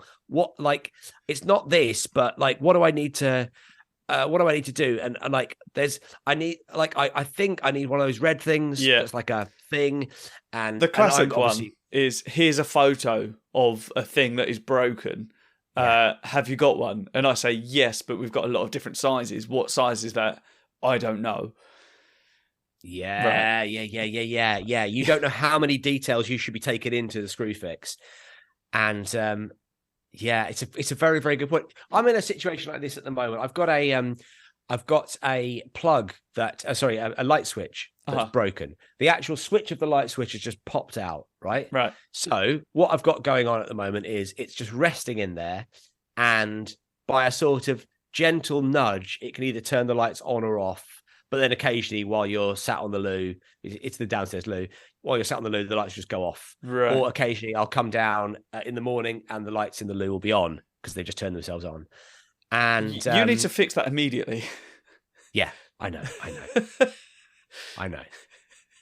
That's what I'm going to do today. But I just here's the thing. If it was just the plug, if it was just the lights, I'd be like, well, I'll do that. Yeah. But it's also connected to the extractor fan. Right. So I feel like it's a more complicated job than just rewiring the plug. What you need to do is just now make sure you turn the breaker off for the downstairs lights. Yeah. And then double check that it's still not coming on because sometimes they're on different circuits. And then just look at the wiring and remember what it looks like. Right. Take a photo even? But sure. Yeah. Yeah. Take it in Screwfix. They don't need to see it, but So I just need to rewire it looking like the wiring looks like with a new light switch. Yeah. It'll be pretty much a standard thing on the back. Now, what I should say as well, from a legal point of view, is you're going to get an electrician to do this, right? Yes, of course. Yeah, Do you know what? Do you know what, Si? You don't even need to say it from a legal point of view. I'm not fucking doing it. I'm getting. Oh, I'm getting. I say that because technically you're not allowed to do that, but I would. Yeah, I've done it before. I've rewired plugs before in my house, or light switches before in my house, and it's always very, I'm always very impressed with myself when I've done it. Yeah, but I just can't be bothered. Yeah. You've got to make sure you get the wires around the right way, because my dad did one in my old house. This was why I learned to do it, and it popped because he'd put the wires in around the right way. That's exactly what I'm imagining is going to happen. You're going to have that moment of, all right, let's see if this works. Click, and then everything in the house explodes. Yeah. And you go, right, well, I've actually I may as well have just forked out the 50 quid call out charge just to get someone around to come and do it. Yeah. You know what? I'm going to call someone today, because we've had it like that for months. That's dangerous. I know it's dangerous. I mean, this is the problem. This is why you need the national service. This is exactly it. Yeah. So, what jobs would you make national service? I think you can agree with me that Screwfix should be one of them. Are there any more? Well, I would say it's a tricky one. This one, because obviously it involves a duty of care in a way that Screwfix doesn't. But I think I have a better understanding of the world from my few years teaching. So I would say, obviously, let's not replace teachers with randos off the street, because you're obviously imparting an education. But I think everybody should do 6 months to a year as a teaching assistant. Yeah. I think you'll learn a lot about yourself. You will realize exactly. You'll also something about going back into education makes you realize how much you didn't get out of it first time round. Yeah, I think loads of people feel that, don't they? Yeah. That's the thing from teaching drums. I suddenly learned all of the things that my teachers were trying to teach me before. Yeah, just going, oh, so that's how you do it. Yeah. That mistake I constantly make, and you can't get around it. You learn more from teaching. I am. Are you a drummer then? Yeah. And you teach drums? I used to. Yeah, I've not done it in quite a long time. I could do. Were you like going into schools to teach it, or were you having people come around the both house? Amazing. And did you play in bands? Were you? I have done. Yeah. What led you to drums? Because I used to play the drums. I mean, I technically I still can play the drums, but I just haven't played them since.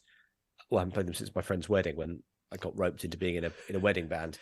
But which was like totally fine. But I always feel a little bit like I'm a bit of an imposter, because I'm self-taught. Right. And there are things I know must be easier than the way I'm doing them. Sure. Do you know what I mean? Like, I feel like I'm doing some things in the most complicated way possible. Yeah.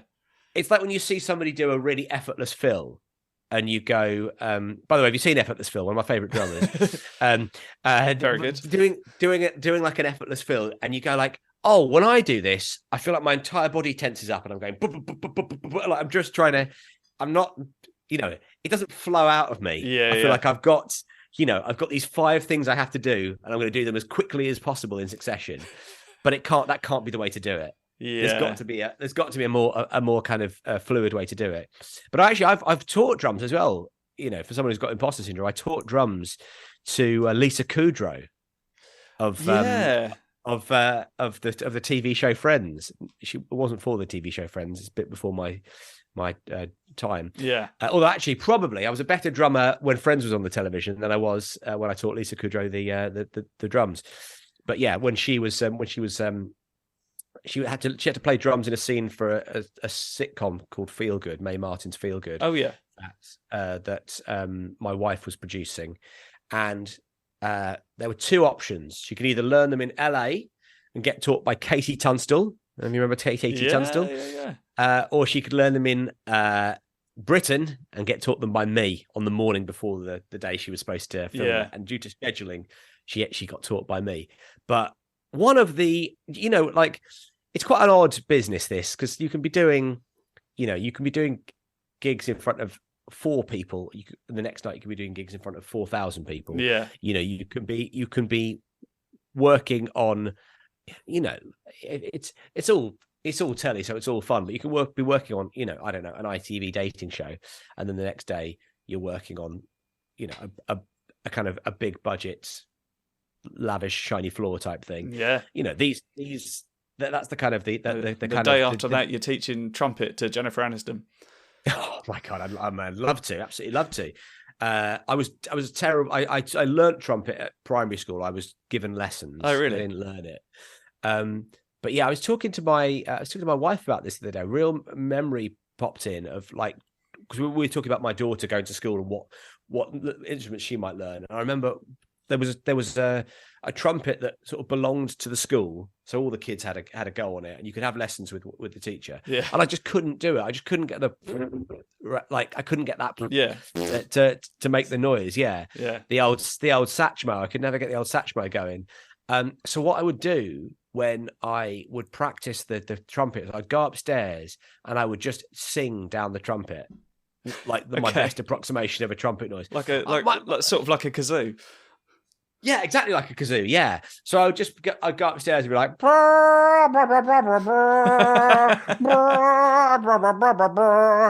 and I could only assume my parents were like, well, that's not the trumpet. That's someone making the noise of a trumpet through a trumpet. But they still carried on giving me lessons. So when Homer sang saxophone. Saxophone. Exactly. I mean, maybe that's one of the techniques they thought. Yeah. They were like, first you've got to learn how to sing down a trumpet, and once you've cracked that, you can actually start making noise with the trumpet itself. But so one of the just to clarify, were you okay with using this universal trumpet, but you don't want to lick gravy off a dog? Well, when you're a little kid, you don't think about things like that's been in a bunch of other kids' mouths. And you know what?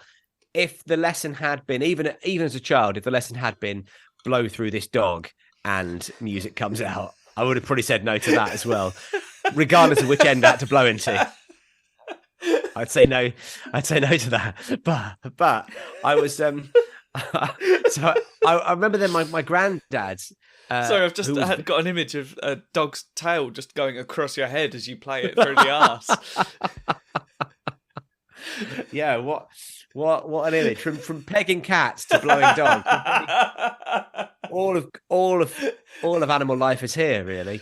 We anyway, my granddad, who was very ill in hospital. Remember this is a terrible. This takes a dark turn. I'm still laughing from the last story, not from granddad being in hospital. It's fine because it's a real weird insight into my psyche.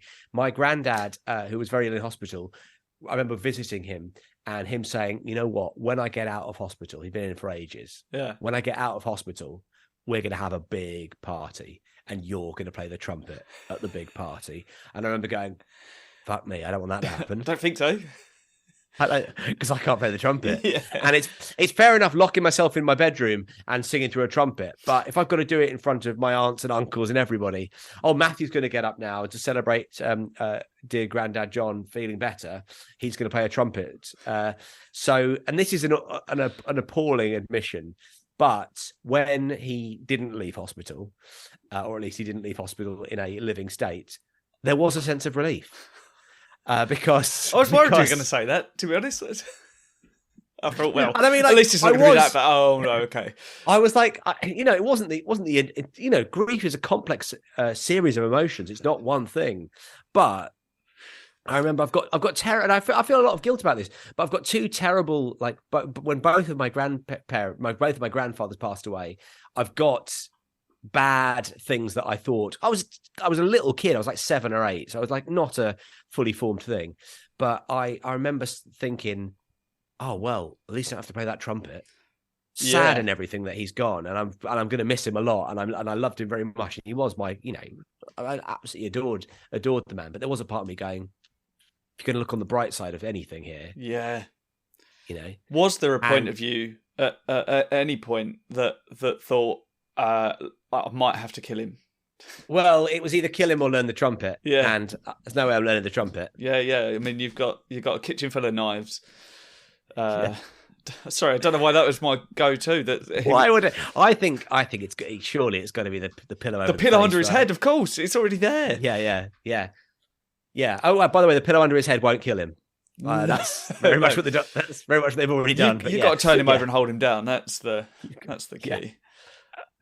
Again, I think I'm moving the pillow rather than my entire granddad. Like I say, I was 7 or 8. What's wrong with me? There's no way I'm flipping a granddad over. I think you would be a much more efficient hitman than I would. That's what we're looking at. I'd only be doing it to get out of sort of social embarrassment. Playing the trumpet, of course. Yeah, that would be it. Sorry, there was more to your story.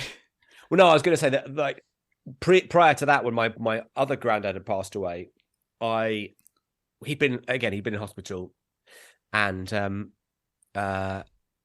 had a little toy. Someone had brought him a little toy. You told him you made it. No, I wanted it. Because I was a little kid. Oh, no. And so I played with it in the hospital. And I was like, I'm taking this home, in the way that, like, my daughter will now do that whenever she goes around my parents' house. Oh, this thing, I'm taking this home. And my parents go, oh, no, this actually belongs in the house. This belongs to us. And we're going, I'm taking this home. And this is an appalling admission. But then when my parents told me, oh, your granddad's passed away. And I thought it was, again, I was really little there. I was 5, maybe, not older than 5. Yeah. I remember my first thought was, well, getting that toy now, aren't I? Awful, just awful. And I do genuinely, like, the reason it popped into my head was because I was feeling so guilty about it, the trumpet story and the cuddly toy story. But so again, it's another reason to spend more time with kids, isn't it? It's another reason to spend more time with kids, because you realise that you get angry at them, but they're not ready for life. No, I mean, no one's ready for life. But you know what? They're really, like when there's a whole thing of, like, as many people have had very good stand-up shows all about it, of like, I don't think I'm an adult yet. I'm this age. I'm not ready to do this. It's a very kind of common trope. But these guys really aren't ready to be an adult. They're awful, but they're just processing things. Yeah. So I don't, I do feel guilty about it, but I sort of also don't. Yeah, I mean, it rings through to the animal kingdom as well, because, like, a lion cub will come out more fully formed than a baby would do. It's able to walk. Yeah. But you wouldn't set it off on its own. It's not ready.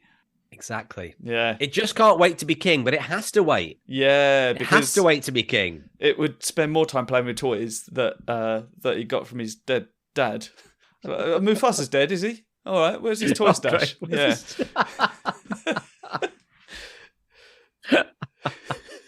Nothing to do with the power and the responsibility. Yeah. He had some really, really good Meccano I want to play with. Just want to use that. Listen, is his Scale Electrics up for grab? Because yeah, don't tell me Scar's getting that. Oh right, yeah. Oh, Scar Electrics, I see. All claws point to Scar Electrics over there. Yeah, of course. We know why. We know why he threw him off that cliff. Yeah. Brutal. Anyway, yes. Anyway, right. Yeah. R.I.P. Granddads John and Basil. We're gonna have to end on a happier question. Yeah, go on. I didn't expect that to be quite so brutal. I don't understand what that means. So I'll just ask. This is one of my favourite questions that I've come up with. Oh yeah, and that is, if you had to get the barcode of any product tattooed onto you, what would it be? It'd be a useful barcode. I mean, you don't have to use it, but it could just represent something you like. Right. The reason I first thought about it was I was buying a cream egg because it was that time of year. And those barcodes are so often folded in on themselves. I thought, just imagine if you had it tattooed on you. Just ready. Boop. Cream egg. Done. That's a very, very good point. Yeah. Now, I don't know the answer to this question. You might know. Does the barcode change ever? Or does the barcode stay the same and it recognizes the product and then the product is paired with a price? Because that's the, because the other thing as well is, if you go, well, I'd like the barcode of a cream egg in 1987. Yeah. And so I'm only ever paying 13p for my cream eggs. Yeah. Interesting. Well, I think the barcode would stay the same, probably. It's probably changed over time. But also, if you were buying a 1987 cream egg, it wouldn't just be the price of it, would it? It'd probably be quite rotten by now. Yeah, that's a good point. And also, but crucially, it would be bigger. Yeah. Do you want it bigger and rotten? Oh, the other day, I took my daughter to. We were driving home from the shops, and we drove past. Someone still had their pumpkins out. Yeah. And I was like, "Oh, cool! Someone still got their pumpkins out."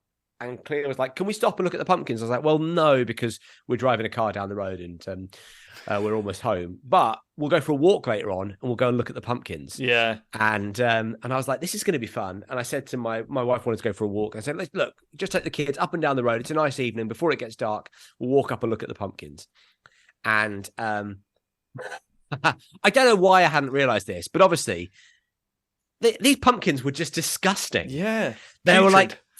Yeah, they were putrid. They were kind of crumbling in on themselves, which obviously looks good, but they were moldy. So like the teeth were covered in like grey, like lichen-like, spores. Sort of just exactly spores, and flies were coming out of their mouths. God, so like just flies coming in and out of the eyes and back in through the mouths and stuff. I mean, they looked way more spooky than they would. Yeah. Yeah, I think that tells us that we really need to make our jack-o'-lanterns in early October. Yeah, absolutely. Do them in July. Give people something just gives them the sort of really awful puddle of orangey goo with some grey lumps in it. That would really scare the trick-or-treaters. But I couldn't like get my daughter to not touch them. It was so bad. She was like, she wanted to push the teeth. She wanted to pick them up. It's like, oh, it was a huge fuck up of parenting. What did you expect was going to happen? Yeah, old pumpkins. Here's a fun thing to do, kids. Let's go. It's my friend Tom Crane once. Where were we? It might have been at like a wedding reception. He was like, had his little son with him, and he said, and his son would have been 2.5, maybe even younger than that, and said, "Hey, do you want to come and have a look at the little pigeon? There's a little pigeon outside." And as he brought the kid towards the pigeon, it was apparent the pigeon had no head. Didn't? And he was like, "Do you want to come and look at this? What do you think about that?" It's a funny thing knowing what to show your kids in terms of scary things. Like I sliced my finger open last Sunday, and I've got I put a plaster on it for the rest of the week because it was looking. It was a plaster. I had to have a plaster on it for 5 days. I took the plaster off and it looked awful. Yeah, like bits of the finger were all spilling out of the top. God. And so I put another plaster on. And I took it off last night and actually then left the plaster off. But like my daughter really wanted to see the finger with all the stuff spilling out of it. Yeah, and you kind of go, "Do I show her this? Am I gonna freak her out?" But I showed her, and she was all right with it. But now I've just got a horrible looking scar. But it's weird, the things that, because that sort of stuff, like she saw these pumpkins and was like, "Oh, brilliant, amazing." But then she sees there's a TV show she really likes where at the end of one episode, she won't watch the entire episode because at the end of one episode, a guy eats a slightly hot curry and pulls a face, and she's like, "Oh, I can't watch that. It's too scary. He eats a hot curry." Don't show me that episode about eating healthily. Yeah. Don't show me that episode about healthy food. I can't watch it. But I do want to look at that putrid. But I do want to watch. I do want to look at a weeping sore on the end of your finger, and I do want to look at a pumpkin that is literally vomiting flies. Yeah. I don't think that answered the question. No. What was the question? No, you did not. Sorry. What barcode would you have? Really went on a tangent there. Basically, I answered the question I want to be asked. And the question I clearly wanted to be asked was, have you ever shown your daughter a rotting pumpkin? If you want to add that to your list of questions, yeah. Have you ever shown a relative a rotting pumpkin? It's a very good. Actually, no. I think there is a question in there to ask. What's the worst thing that you've looked at by accident? Yeah, thinking it's something else. That's We had on the Radio X show, "What's the worst thing you've ever smelt?" And we've had "What's the worst thing you've ever smelt?" and "What's the worst thing you've ever seen?" Yeah, because there was a point in, and then this came out again, another gross story, and we will get back to the barcodes in a second. But we were sat watching, on a weekday, blistering hot heat wave, a couple of days before my daughter's birthday, and we're looking at over our lawn, and there was just a weird black lump in the middle of the lawn. We couldn't work out what it was. And as I got closer, it was a several days dead squirrel with like maggots crawling in and out of the stomach and stuff. It was so bad. And also as well, that's very much the parenting thing of going, well, I've got to deal with that. Yeah. That's got to be me at some stage. Putting on some rubber gloves. Yeah. Picking it up using a plastic bag. Oh, feeling how heavy it is. Yeah. Awful. So we had that as I said, what's the worst thing you've ever seen as our radio. Didn't you put that in the bin? Went in the bin, yeah. Yeah. What are you going to do? Well, exactly. I've made this point a number of times. My cat's brought in a couple of mice as an allotment sort of over the back, and she's brought in a couple of mice and killed a couple of birds, and I put them in the bin. What else are you going to do with them? Got to go in the bin, yeah. Unless you're going to because also if you dig you need to dig a deep hole so that like foxes aren't going to go and dig up that hole and whatever they want to do, just spread squirrel guts all over your lawn. Yeah. We can't. We had a bouncy castle arriving in 48 hours. We've got to get rid of it. Yeah. I didn't put it in the indoor bin. I just can't stress that enough. It was in the outdoor bin. I didn't bring it into the house and put it in the indoor bin. I walked around the side of the house and chucked it in the outdoor bin. But yeah, I think barcode. What would I go for? I forgot that I'd asked. Sorry, you've also just reminded me that when I was younger, my friend and I found an injured bird in his back garden, and we were like, oh, that's sad. Like, we should do something. We should try and save it. And like we said, it's still breathing, but it wasn't breathing. It was full of maggots. So, oh no! Oh boy! Yeah, we found an injured bird and called up somebody who just arrived with a bag for life, put it in the bag for life, and went off. Well, that's what you want for it, isn't it? Yeah, I mean, yeah, you want life. Yeah, exactly. Yeah. Maybe it had something that you didn't know. Yeah. Is that why they're called a bag for life? Yeah, you put something in that's on its last legs. Bring birds back to life. That's why you can't use them for your shopping. If you buy like a chicken, you get home. Oh no, you got a live yeah, chicken. Yeah. It'll leap straight out. You also can't use them to suffocate somebody. No. I tried on my granddad when he said, "I'm going to make you play the trumpet at my party." I said, "Here we go, bag for life over the head." If anything, that added. It was more added weeks. Added weeks onto his slow and non-existent recovery. Anyway, right. Let's. I guess you've nailed it with your answer, which is the ones that are really hard to do. Yeah. Do you know what? Oh, you know what I would do? Loose veg. Yeah. Barcodes for loose veg. Any specific vegetable? Well, I always seem to struggle to find the broccoli. I don't know why. It feels like they move it. They don't move it around in the. It's not like the eggs in the supermarket. They seem to move it around on the screen. Yeah. You go like it'll be like fruit, and then it'll be like herbs. Yeah. And it'll be like salad, and you're like. Surely it can't be any. Yeah, surely it can't be one of these things. Where's this loose broccoli? So yeah, I think I'll go loose broccoli. But if that goes well, then I'm getting potatoes. I'm getting bananas. I'm getting sweet potatoes. The whole salad. Yeah, I'm getting a nice healthy. All down my upper arm. Get it down your ribs. Do it down the ribs. So that does mean popping the shirt off at the automated teller. Yeah. I feel like rolling up a sleeve, and probably more acceptable. Yeah, I think so. I don't want to be like you see these guys occasionally with their entire top off because it's a bit warm. Yeah, strolling around Tesco. I don't want to be that guy yet. No. Give me a couple of years before I get into that mode. But yeah, upper arm, I think. So yeah. There's your answer. Great. Loose veg. That's a good one. That's not Thanks very much. Yeah. I thought yours was very good as well. Thank you very much. Yeah. That is you spoke briefly about TV shows there, and there's not many people that I can talk to about this. Have you seen Bluey? I have seen Bluey, yeah. It's so good. I do like Bluey. It's very much it's very much the show that parents talk about being very good. Yeah. It's got I think it is very good. There are some fantastic episodes. Obviously there's loads of fantastic episodes, but I will say one thing. And in fact, Charlie Baker said this. The comedian Charlie Baker. He said the dad has real uncle energy. Yeah. You know? Like his kids will say to him, "Why are you not as fun as the dad on Bluey?" And he has to go, "Well, it's because they only film him when he's doing fun stuff.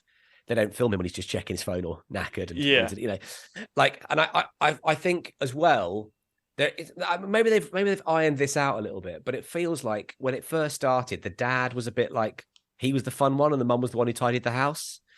And I feel like that's maybe balanced out a bit, but certainly when it first started, my wife thought the dad was Bluey. Yeah, she was fair. Like, it's so much about the dad. It's so much about the dad. But I love it. We were watching it this morning, and it is very well put together. Yeah, my wife puts it on every day. There's loads of episodes. Yeah. I mean, I know there's a lot on iPlayer, but on Disney Plus, there's got to be like 200 episodes. No, it is currently 129. Yeah, I mean, it's a lot. I only know that because there's the first two series are 51 episodes each, and the third series is on 27 episodes so far. So. Oh, right, and they're like they're you can't binge it yet. No, I'd say 27 episodes is bingeable. Oh, yeah. But right, yeah, no, we don't have any. We're not working through it with any kind of rigor. Yeah, we're just watching it when it comes on. Oh yeah. But it's good. Yeah, it's really, really good. But then I've got an extremely high tolerance for kids' TV. I think that so much of it is amazing. I love it. There's especially because like on iPlayer, there's all the old ones as well. Stuff like Brum, which is classic. It's classic. It's really great to see what Birmingham looked like in the 90s. Yeah. I know that's not, like there was a bit where a road sweeper was sweeping the streets, and he swept up an old Purcell box, and I was like, "Oh look, that's what the old Purcell box." So it's like there's a real nostalgia there as well. But the stories are really good, and obviously you got Toya Wilcox doing the VO. So yeah, what's not to like? Balamory, love Balamory. Yeah, which is like I didn't watch it at the time; I was too old for it when it came on. But it's so good. Yeah, I think that was right in my age group. Yeah. I thought it was absolutely brilliant. But yeah, no, I love kids TV. I think it's really brilliant. I know a few people who sort of write for kids TV, and I'm really sort of jealous of them. Yeah, what a fun gig writing for JoJo and Gran or Super Potato or something like that. Brilliant, love it. Yeah. Oh, that's the dream, isn't it? Yeah, absolutely. One day, give up on all this comedy shit. One day I'll write kids television. Yeah. Love it. Right. Have you got anything to plug? Well, the radio show is on every Sunday morning on Radio X. To be honest, if anyone's listening to this who hasn't heard of you but has heard of me, then I'm not sure what's happened. But I don't know. I would say, I'm no Jordan Gray. You're no Whoopi Goldberg. I'm no Whoopi Goldberg. Yeah. But I'll pass on a message to Adam to Whoopi via Adam. Yeah, if you could. So yeah, there's that, and there's the Pappy's podcast, Pappy's Flatshare. You can get for wherever you get your podcasts, and what else? All of Hypothetical is available to view on UK TV Play, which is a TV show that I created. That's hosted by, or co-created, I should say, hosted by Josh Widdicombe and James Acaster, and and obviously Pumpkins. Yeah. Pumpkins in their prime and otherwise. Pumpkins at every stage of their demise, yeah. Is pumpkin a fruit? Yeah, I guess so, because of the seeds, right? Yeah, so you wouldn't have a barcode of that. Do you know what? I don't think I'm getting pumpkins that regularly. It's once a year, isn't it? Yeah, pretty much. Yeah. And even then, like this time we went to a pumpkin we went to like a pumpkin hunt. That you went on a pumpkin hunt and you got a load of stamps and you got a free pumpkin at the end of it. So it wasn't even like there was no barcodes involved. No money changed hands. It was just it was great fun. Yeah, lovely. I'm going to. I've had a beef that I need to send in for ages. Oh, please do. Yeah. Well, I've not sent it yet, but write it up because we're recording in a week's time the next episode. Oh yeah, lovely. So yeah, we've got Ed Jones. Do you know him from Cry Babies? No. So he's very good. But yeah, so we're recording on the 22nd. So literally a week's time. Send it in before then. Yeah. You've got a good chance of getting it in. I'll write it up. Cheers, Si. Yeah, thanks for coming on. No, what a total pleasure. Lovely to see you. And good luck. And tell me when it goes out and everything. Stick it so I can stick it all up on Instagram. Yes, will do. Yeah, I've got another one to come out before this, which I recorded before the baby was born. So, wow. Yeah. Right. So things got on top of me. Yeah, it'd be really interesting listening to that and thinking, oh, yeah, that was what I used to sound like. Yeah. So much more energy. Yeah. But yeah, lovely. Yeah, thanks so much for coming on. It's been really fun, and always a pleasure. We'll do it again sometime, and quite possibly in person next time. Yeah, next time we'll do it in the flesh. That'd be great. Bit more organisation. All right, take care, man. See you later. Thanks, man. See you later. Cheers. Bye. Bye. So that was Matthew Crosby. What an absolute delight. I love him. He's brilliant. He's so funny, so friendly, so kind to just keep talking for as long as he does. He loves a conversation, doesn't he? He just keeps going. He's got so many brilliant stories. So go and check out his radio show and Pappy's and Hypothetical and all the things that he gave a shout out to.